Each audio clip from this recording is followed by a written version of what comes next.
Rare just don't stop. Today we got, I don't even know what to say. Like, we had some stuff about nerfs coming to the boss fight. The Ash of the Dam made a video on that, and then right after that, Treyarch then just gives us a huge drop on Astra Melorum DLC 1 that the intro is going to be coming out tomorrow. Like, so many teasers, and we gotta get over all this stuff, but I know you guys are excited as I am for all this stuff because there's a crazy amount of stuff just happening all at once. But hey, show me by dropping a like and subscribe, because you know we're going to be covering not only Ashes of the Dam that we still have so much to cover, but also Astra Malorum that's going to be dropping very, very soon. But with that said, let's actually jump over to this. So here's the thing that dropped, and you guys can see all gas, no brakes. Astra Malorum's intro cutscene drops tomorrow. So tomorrow on November 21st is when we're getting the intro cutscene to Astra Malorum, which great news. We're getting, I mean, they already confirmed this, that every DLC map is going to have an intro cutscene, but that's all we're getting on its own. But I mean, the fact that we're getting it tomorrow is going to be crazy. So make sure you're subscribed to the channel so you're ready to see all my videos drop on that when it drops. My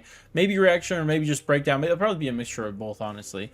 So that will be then. But if we actually look at this thing and see what's going on here, actually let's change this so you guys can see the full thing.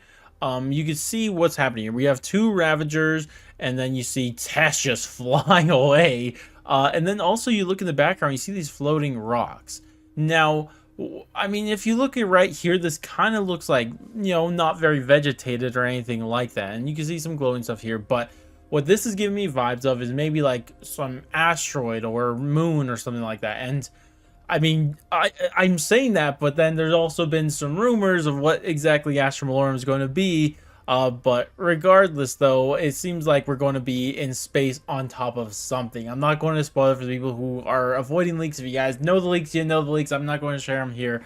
But it looks like we're in some space, definitely, for sure. This is that space map. Even though a lot of the other teasers were talking about a planetarium, and we'll get to those other teasers in a little bit too. But that is what we're seeing here. Now, the other thing is that, does this mean Ravagers are going to be on this map too?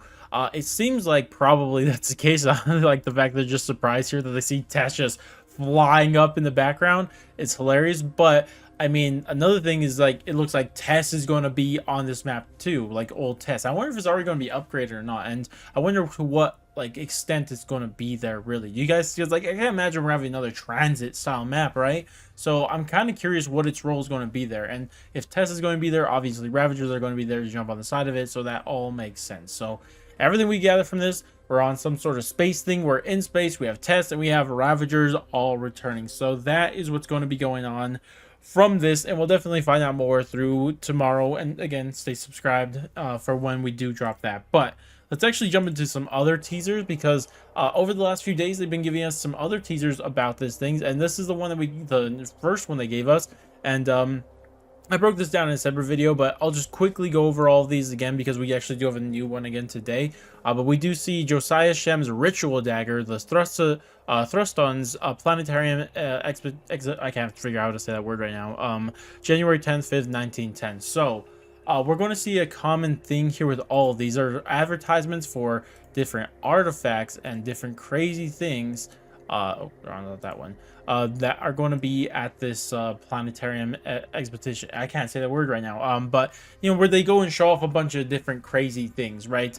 And it seems like that's going to be the case. And I already have a theory that the reason why this area that we're going to be playing the Dark Ether is even in the Dark Ether is because all of these powerful artifacts were there. And keep in mind already, when you tie a powerful Dark Ether artifact to your soul, it becomes valuable to the Warden. If it's valuable to the Warden, he probably brings that whole area. That's why when he brought our Requiem characters into the Dark Ether, he also brought all of Janus Towers with them. So these are probably the reasons why this area is even going to be in the Dark Ether.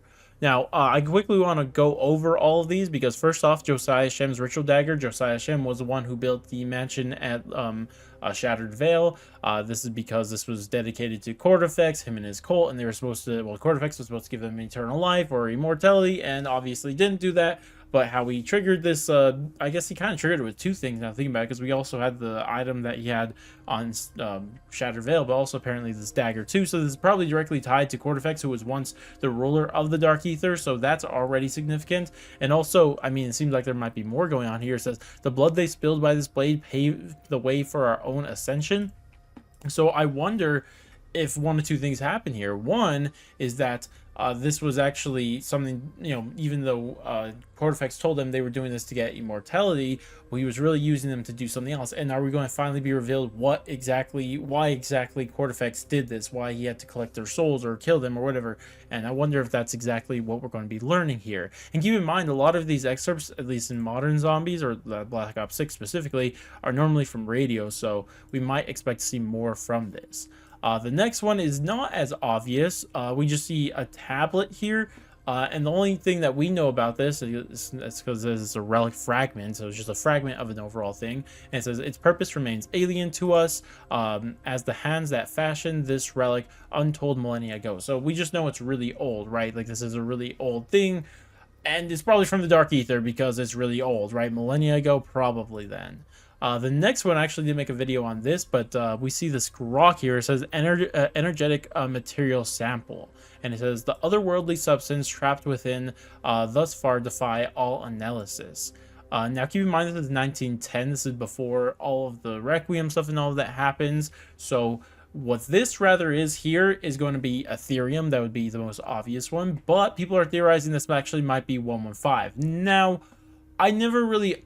well, I don't know exactly what Treyarch is going to make the difference between the two, because Ethereum, isn't it just 115? Like, at what point did it change? Like, honestly. So I'm very curious in that story if this is 115 and does finally confirm that 115 and Ethereum are two different things. If that's the case, that changes a lot. So because we just don't know for sure if it is or not. So if this is 115, that's actually super interesting to me. I know some people are annoyed with them bringing back 115 if that it is. But like, 115 is in the Dark Ether. That's where Nikolai sent it all. So obviously you'd find 115 there. But regardless, I am actually interested in this if it is 115, but it might just be Ethereum. And the newest and final one that we have that we got earlier today is this skull with little writings on it. It says human skulls with a star chart. It says the orientation of the constellations do not match any vantage point from which they have been observed. So this is interesting because it's talking about constellations, and like, it's a different point of... oh my gosh, I just realized what's happening here. Okay, I just realized what this is, and this is in relation to that actual to that spoiler.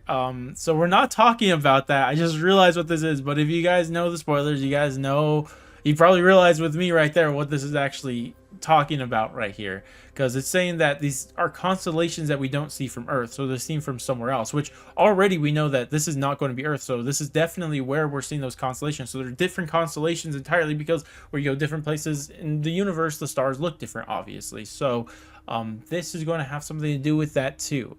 But we do see like some writing all over the skull too, and all that. So either way, though, that's everything for the teasers that we're going to be getting. Again, tomorrow is the day, guys. Tomorrow we're getting the full intro cutscene to Astra Malorum. Probably maybe a release date, or maybe that happens with the gameplay trailer. But again, the expected release date for Astra Malorum, if you guys don't know, is expected to be rather the 1st or 2nd week of December. So really soon stuff. And even before that, we're getting the boss fight nerf to Ashes of the Damned. And I still have so much storyline stuff to talk about with freaking Ashes of the Damned. I need to talk about the Warden and all the different areas and everything. Like, so much stuff to go over, so I got to start grinding all of that stuff out. So make sure you guys are subscribed to the channel for not only Astra Malorum stuff, but to help me just finish, or not help, but, you know, watch all the content I'm going to push out about this Ashes of the Damned before Astra Malorum comes out. But regardless, though, that's going to wrap it up for me. Thank you guys all so much for watching, and I'll catch you guys in the next one.